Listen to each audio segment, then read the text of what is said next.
All right, here we go. Third time's the charm. Welcome to the Unorthodox Podcast. As you probably know by now, my name is Evan Brennan. I am running the show solo today. My tech guy has some stuff going on, school stuff, which I should probably be doing, which is why this show is going to be a bit abridged. We will not be doing a third segment. I was going to be doing Reddit reads, but I figure we'll save that for next week, do a Christmas version. More announcements on that later. If you want to follow the show, we will upload shorts, sketches, announcements. You can do that on TikTok, Instagram, and X at UnorthoBros. You want to email the show, you got a question, you got something on your mind, you need advice, you want to give me some shit, you can do that at theunorthodoxpod@gmail.com. Really need to get a better email. You want to donate to the show, you can do that. Give us $1, give us 10, give us 100, give us your entire life savings. Take out your entire Roth IRA, incurring God only knows how many tax penalties on it. Give us that money. You have it, you don't need it, you're going to be dead anyway, you're not taking it with you, you have cancer. Let's say you're 17-year-old cancer patient in there. You're laying in the hospital. You're bald. I'm right there with you. Mostly. You're not going to need your money anymore. Your lemonade stands, your bake sales. Give us that money at Evan-Brennan-10 at Venmo. Excuse me. Need to wet the old whistle.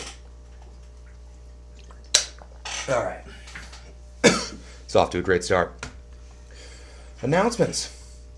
We will be having one more show this year. And that'll be it. It'll be our Christmas special. It's going to be big. I'm planning 2 hours, sketches, guest appearances. It's going to be a fun one. Christmas special next week. Don't really know when. Probably next Saturday. Don't quote me on that though, but most likely. Shower thought of the week. I wrote this a while ago, but I've been busy, so I wasn't able to film this. But it's that time of year again when I have to carry my cross and spread the word that no one gives a shit about your Spotify Wrapped. We don't.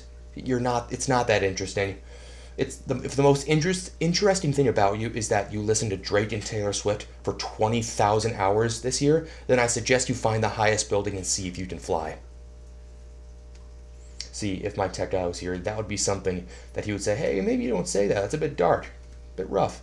All right, also, I wanted to briefly touch on this George Santos thing that happened last week. Like I said, I knew it happened last week, but I do have some thoughts on the situation. George Santos may be a dick, but the audacity of those people to kick him out of Congress when all of them are either insider trading or getting sucked off by trafficked migrant child on some island is astonishing. Democrats view their senators, representatives, and even current president as walking meat bags to vote yes or no. They also have several members who have openly supported Islamic terrorism, so I think we should be able to, have our guy who told a fib or two. Like I said, oh God, that's dangerously close to falling. Like I said, I don't even like George Santos. He's a bit of a cunt. But, yeah. I'm not going to act like I'm going to get upset about what this guy did when no one gives a shit what we know everyone else is doing. Santos lied about being Jewish or something. Trump lies about his dick size, and it's a media circus for weeks. Gavin Newsom, Gretchen Whitmer, Nancy Pelosi all broke their own COVID rules and said if you break them, that you will be killing your grandmother, and they never apologized for it. Nancy Pelosi, I remember this, when she got caught for getting her hair done or something like that, she said, I'm sorry I fell into the trap, or some stupid shit like that. It's insane. Meanwhile, people are losing their homes, their businesses, their entire livelihoods, and they say if you do it, you're a bad person. Where are we at here? Yeah, and Joe Biden is caught red-handedly being basically a mob boss, with him and his piece of shit son shaking foreign businessmen down for money. And no one cares. Nobody cares. If Trump did that, we would still be hearing about it. Well, granted, we are still hearing about it with Biden, but there'd be hearings and everyone out there, you know what I mean. You know what I mean. You're all smart. And there's also, some people with their names on a flight list to a certain island owned by a certain deceased billionaire that no one has been arrested for. It's also that. My theory about Jeffrey Epstein, little sidetrack, is that he is an operative set up by Mossad or the CIA to to get these rich people, celebrities, to have sex with children, and then they can blackmail them basically doing whatever they want. It's pretty genius. I tell you what, I will care about whatever George Santos did, or I'll care about Trump lying about how much his house costs, which is ridiculous. No one would care about that if Biden did it. Everyone does that. No one cares. When they charging him with, I wrote it all down, trying to find my place. Sorry. He wouldn't be charged as a Democrat. Obviously, we all know that. I'll care about all that stuff when everyone whose name is on the Epstein flight manifesto has their head on a spike. Cool with that? Sound like a deal? The balls of these people that talk about integrity when they are the most evil, vile scumbags in existence is amazing to watch. And you dipshits voted for them. All of you did, right and left wing. You voted for them. Granted, I did too, but I've learned. The lesser of two evils is still evil, you dumb cunts. Just don't vote. That's what I'm doing this election cycle. Just don't vote. You don't like him? Well, I chose this guy. I don't like either of them, but I think this guy's slightly less of a piece of shit than this guy. Just don't vote. Vote local. It's that simple. You have far more effect on the things around you, your local community, than you do on national politics. Trust me. Yeah, and also there's, I don't know, I put a note in here that says talk about Bob Menendez. I think he was literally acting as a foreign agent for Saudi Arabia. I don't know. Whatever. Let's get to our 5 in the chamber.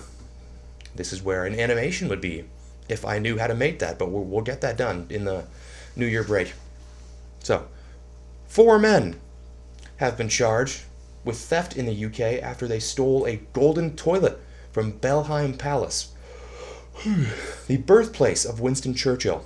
The toilet, which was later returned to the estate, is valued at around $5.9 million. To really understand how valuable this toilet is, you just need to take an amount of money that most people will never see in their entire lifetime and take a shit in it.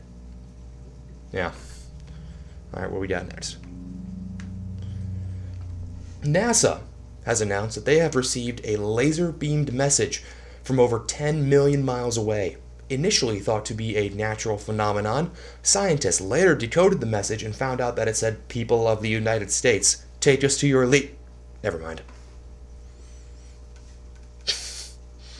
Imagine that aliens come down, Joe Biden's president, they psychically link into his mind, then they just slowly back up in their spaceship. Look into Hunter Biden's mind. Why is it so evil? Why would you do that to your own niece? Alright. Alex Jones has been reinstated to Twitter for the first time since 2018 after Elon Musk posted a poll to vote on if he should be allowed back. Winning 70% to 30%, Musk followed through and allowed him to return. The move has come under fire, however, from all sides, with the left believing he shouldn't be allowed to speak at all, and others on the right saying it shouldn't have been left to a vote. But no groups are more upset than the gay frog community. Look it up.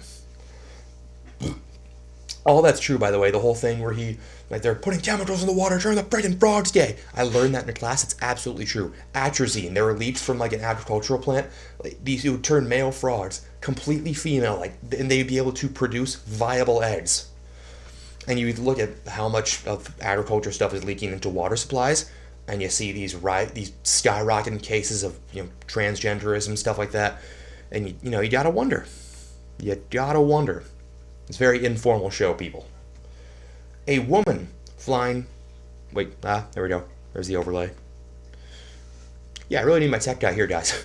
A woman flying from Orlando to Philadelphia for Thanksgiving has gone viral after being told by the flight attendants that she couldn't use the bathroom as the plane was almost ready to take off, pulled down her pants, and defecated in the plane aisle. We do have that video. I'm ready to be over here. Hi. Sorry, everybody. Are you serious? I'm okay. I don't give a fuck. No, fuck you. Fuck you. I gotta go pee. I don't give a fuck. You gotta order me fucking bitch. Give me back. This poor little master is totally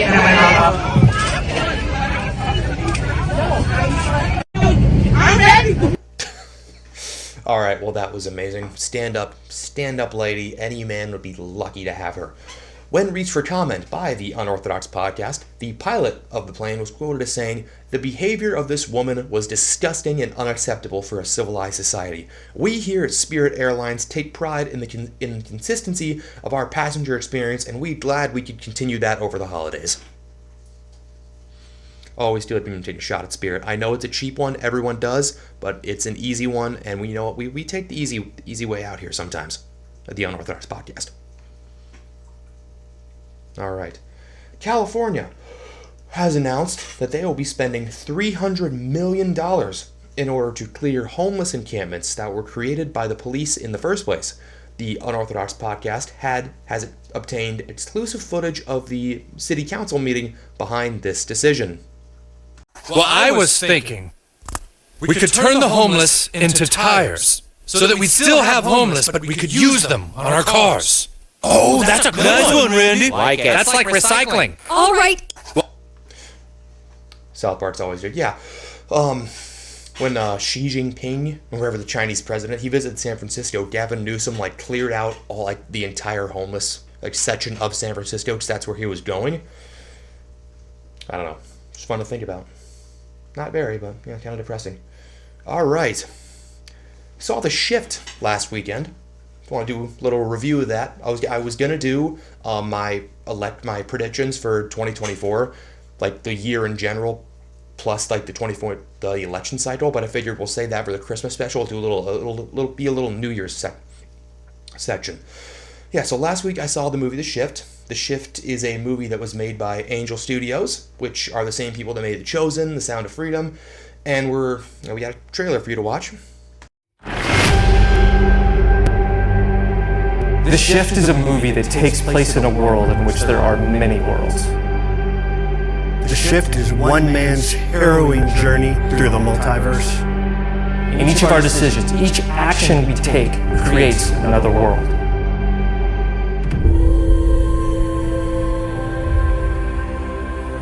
I don't know anyone who doesn't like sci-fi if it's done correctly.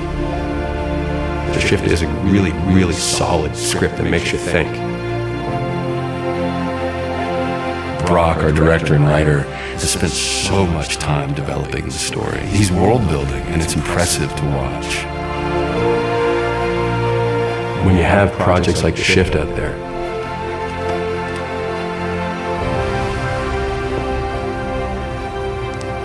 it makes me feel like I'm doing the right thing.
Alright, so yeah, that is the trailer for The Shift. And here's a synopsis. Kevin Garner encounters a mysterious man known as the Benefactor. When Kevin refuses the man's enticing offer of wealth and power, he is shifted into an alternate reality. Into an alternate totalitarian reality, encountering infinite worlds and impossible choices as he attempts to return to the woman he loves. Spoilers ahead. Obviously, this is a spoiler review, so if you haven't seen the movie, you want to see the movie, you don't want to be spoiled, go away. Just warn you haven't seen the movie. The movie bills itself as a modern-day retelling of the Book of Job, and for the most part, it does a great job of that. I, however, would have preferred they made it as they said it was a modern-day, like a sci-fi retelling of the Book of Job. That's more what it is. It doesn't really take place in this world. It's like a weird Hunger Games world. As many of you already know, the book of Job is a book in the Bible, the Old Testament, and tells a story of a guy who is tested by God to see if he will lose his faith in him. The movie starts with, I'll just give you a brief, I'll go over the entire movie, then I'll give you my thoughts on it. The movie starts with Kevin meeting his wife, or at that point in the movie, his future wife. Kevin is a former stockbroker who gets canned when a recession or economic downturn hits, and it's slowly revealed in the movie that very bad things have been happening to Kevin in his life. His son goes missing, probably most likely dead. His wife and him and his wife divorce because of that, and then he gets into his big car accident. And after that accident, he is saved by Neil McDonough, who you will know from Arrow, Legends of Tomorrow, the one show about the cowboys that's basically just hit Sopranos, Yellowstone, that's the one. And Left Behind 2, it sucked, not a good movie. And Band of Brothers, also that. He plays this really creepy, charismatic, seemingly all-knowing villain called the Benefactor, who is definitely Satan. The movie, it basically spells that out. He's Satan. And he brings Kevin to this diner, and he speaks to him like they've done this before. He basically just says that outright. And the Benefactor reveals that he is something called a shifter, and he's kind of in charge of a bunch of other shifters. And basically, he can move himself and others to wherever he wants to in the multiverse. To cause chaos in Kevin's life, he shifts his wife, or he did shift his wife, with a version of her that Kevin had promised to do something, and that caused a big fight, but he didn't remember what, so it never happened. Yeah, it's caused a big fight between them, and to prove all this, this guy shifts this waitress in the diner somewhere, and he says, she's probably in a mental asylum somewhere now, which that's important for later in the movie, much to the chagrin of her parents, who were also in the diner. Everyone in the diner is visibly terrified of this guy.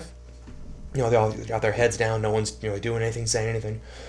And the Benefactor is trying to convince Kevin to basically do whatever he wants, and in return, he will shift Kevin to a universe where he has everything he could possibly want: his son, his wife, all the money and fame he could possibly want in the world. And in a very powerful scene, Kevin begins praying, based in basically a showing of James 4:7, resist the devil and he will flee from you. And here is that clip. Well, I was thinking.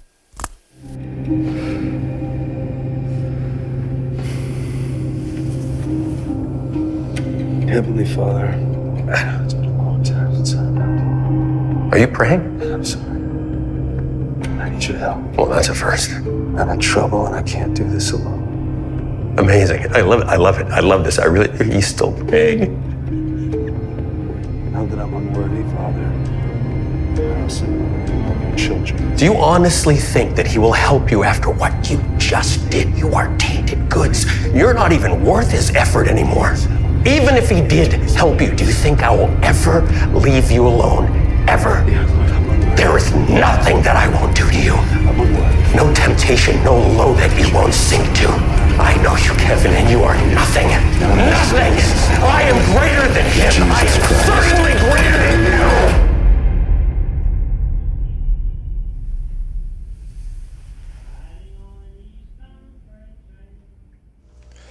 Yeah, so after this, Kevin runs out of the diner, and he discovers that he has been shifted into this dystopian world complete with classic perpetually cloudy skies and Hunger Games stormtroopers that you saw in the trailer. Admittedly, the second act kind of drags on a little bit. It gets a little bit boring. I went to go pee and didn't really miss anything. It's really just Kevin talking to a lot of people. Sean Astin plays Kevin's friend in this universe, who basically represents Job's friends who in the Bible talk to him, like, oh, maybe you did something to anger God. Maybe God's doing this because of this. I mean, they literally have that conversation. It's hard to take it seriously, though. Just Sean Astin has gained a lot of weight. And there's just one scene where there's 5 Sean Astins all hunting Kevin down in this old, creepy, abandoned mental asylum, and they try to portray it like James Bond, but it's hilarious because he's just a big ball of fat Rudy. Yeah. Where are we at here? Yeah, so his friend asks if maybe you did something to anger God and everything terrible that's happened in your life, or suggests that he doesn't even exist. And Kevin is he's been in this world for 5 years. There's a big time jump. And he's in this world, he's helping people, he's feeding the poor, and he's writing down what he remembers from the Bible and distributing it, and trying to distribute it to everyone, which is super illegal in this world. Kevin, for his part, is not losing his faith. He believes that this is all a test from God, rightly, as we will reveal later. He eventually goes to this kind of movie theater run by his other friend, where people can kind of go see themselves in other universes, which there's a whole Rick and Morty episode on why that's a bad idea. And I think the movie is basically using this as an analogy for virtual reality, because they literally have kind of the headset thing and the big screen. It's basically just a big escape, and he sees his wife in another universe. And like usually you see yourself, but he sees not even him, just his wife. And this inspires him to find the benefactor again, so he can get back to her in his home universe. So Sean Astin gives him a gun, and he goes to the diner where he first spoke to this guy. Oh, excuse me. And he sees him in kind of the same scenario with another guy where he's talking to him. Everyone in the diner is kind of just freaked out. The benefactor obviously sees this coming from a mile away and outmaneuvers him and basically kind of just snaps him away into his apartment, this crappy little studio apartment where he's been staying this whole time. At this point, Kevin is losing hope and he kind of freaks out, breaks down crying and asking God what more of him does he want. And then the benefactor confronts him, and it turns out Sean Astin's character is also a shifter. So he betrays him. The benefactor tells Kevin he is going to prove that Kevin is not a good person. Fat Samwise Gamgee dies, and Kevin takes his little wrist multiverse thing. Kevin gets to his theater owned by his friend, and under pursuit from the Hunger Games stormtroopers, finds the kind of the multiverse coordinates of his home universe and jumps or whatever. He first jumps into another universe where Kevin meets a Kevin who took the benefactor's deal, and this guy's a big douche, he tries to kill him. He then jumps to a mental asylum where the waitress from earlier in the movie was shifted to, and she has basically gone insane, but she recognizes him and freaks out and tries to get him to send her back. Doesn't work, clearly. And that's the scene where Sean Astin's like chasing like 5 Sean Astins. They don't really explain what the hell that's about. I think they're demons, so basically my interpretation of that was. And then he shifts again, and he runs into his ex-wife at a mall and basically tells her that he will always love her and they cannot wait for the day that she, their child, and him will be united in heaven. At this point, he suddenly gets shifted back to the dystopian world where he is surrounded by the benefactor and his goons. The benefactor gives him one more chance to do whatever he wants, he says, or die, basically. He's telling him of all the terrible things about God, that he's a liar, that he doesn't really care about him, that if he really did, why would he let him do all these terrible things to him? Classic devil stuff. The benefactor then brings out the waitress from earlier and tells Kevin that he can either choose for her to go back to her family or he can go back to his wife. Kevin, finally seeing this guy for what he is, that being Satan. Ah, crap. I screwed up. Yeah. He says clearly, he gives this whole heartfelt speech and he's like, clearly I'm going to choose her. And the benefactor tries to kill him, but then basically God just snaps him back to his universe. And then there's this whole big thing where he's like, I made it. It's a big voiceover. At this point, the movie theater owner, who in a kind of a C-plot had been looking for his cat for what I think they say 4 years, and the cat suddenly comes back when Kevin makes the decision to allow the waitress to stay, and then that's when the benefactor tries to shoot him, and then he'd snap back. Yeah. But he gets sent to a world where his wife and him were never married, but he meets him, and she already had a daughter, but that her husband died. He meets her again, and his wife in this universe, single mother. They get married, and there's a montage of their life together, and the movie ends with a voiceover of Kevin saying the world and people are truly good. And that's basically kind of an analogy of Job when he passed God's test, that he was given not his old family back who had all died, but a new family, more kids, and lived for 300 years. So that's the movie. Overall, I enjoyed it. Like I said, the second act, which most of the time was used in the dystopian world, kind of dragged on. 20 minutes probably could have been cut from that. Speaking of which, the movie is about 2 hours long. I think maybe a little below that, counting the credits. This is a movie that I personally really resonated with. I think a lot of people will too. And most Christians certainly would too. A lot of us go through trouble in life and wonder why God would allow such suffering. Personally, I'm coming up to the end of my college career, and these past 4 years have been maybe the worst of my life. Went through a lot of stuff, did a lot of things I probably shouldn't have done. And, Yeah, there were times in there where I wondered if God was even there, why would he allow these things me to do these things, why would these things be happening to me? And this movie kind of helped me put that all in perspective. It's easy to blame it all on the devil, but the simple fact is that most of our suffering comes from ourselves, comes from human sin. We live in a fallen world, and we all will until the trumpet sounds and then the big guy comes back. But in this world we will have troubles. The Bible says that. This isn't that prosperity gospel crap, Joel Osteen, where it says if you just believe enough, you'll get that car, you'll get that house. Nope, that is heresy. Sometimes it could be a test. I don't know. Maybe everything I went through was a test, and maybe I'm going to come out of it, and I'm going to get more riches and more glory than I could have ever possibly imagined. I don't know. But I do know that the lies that the benefactor tells in this movie are lies that I myself have heard, and that I know the rest of you have too. And they are tempting lies. Yes, they really are. But they are just that. They are lies. And real life is not like this movie. Satan doesn't come to you in a nice suit promising to give you everything you ever wanted. Usually doesn't do that. Maybe he does. Certainly doesn't have horns and a tail. He comes cloaked as an angel of light, which Neil McDonough, he's a handsome fellow.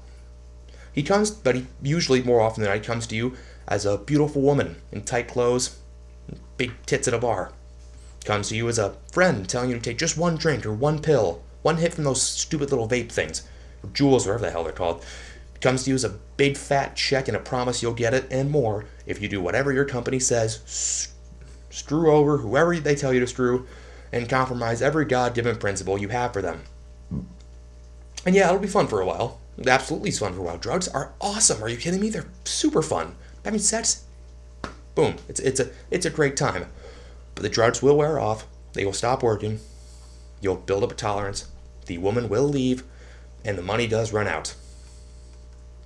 Trust me, as I said, I've been there, and if you continue to do it, you won't have to die to go to hell. You will have done a fine job of making it for yourself right here.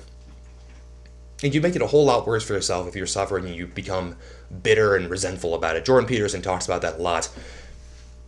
It's kind of campy and cheesy to say, well, just, be optimistic, but maybe not that. Just understand that there is a purpose to it.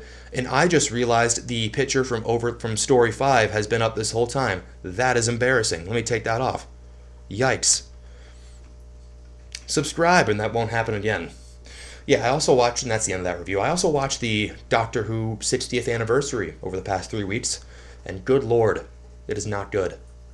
I'm a Whovian, as many of you know, as they call those fans, and they have gone full woke. I shit you not, at the end of one of the specials, the big monster thing is literally stopped because one of the characters is transgender. I'm not joking. She saves the day, or he, where the fuck it is. He saves the day because, non-binary, something that allows him to absorb the energy or something, which makes zero fucking sense. I don't know, it was and they brought David Tennant back, who's the 10th Doctor, also played one dude in Jessica Jones, and it's, basically a classic Force Awakens Star Wars nostalgia trip.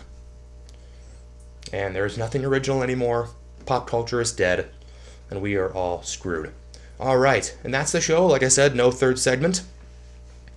Again, if you want to follow the show, do that on X, also on Twitter, Instagram, TikTok, at UnorthoBros. You got something for the show. You think I'm wrong, a question for the show. You think I'm wrong about the shift and need advice. You resonated with what I said today. You can send that email to theunorthodoxpod@gmail.com. You want to donate to the show. You like what I did here. You want to give me more. You like what we're going to do in the Christmas special. We got some sketches. Got some really funny ones that I really, really like. You can give us that money to help us make this show better at Evan-Brennan-10. If 1,000 of you just give us $1, we will be able to afford all new cameras, all new lights, 4K shit. It's going to make this look a lot better. Way better. Like I said, Christmas special next week, most likely Saturday. Be on the lookout for that. It's going to be fun. Going to have some drinks. Going to have some friends over. Going to have a few laughs too, maybe. Maybe if we're lucky. Alright. That is it. Have a good week. College students out there, and me included, good luck on your finals. Keep it unorthodox. See you later.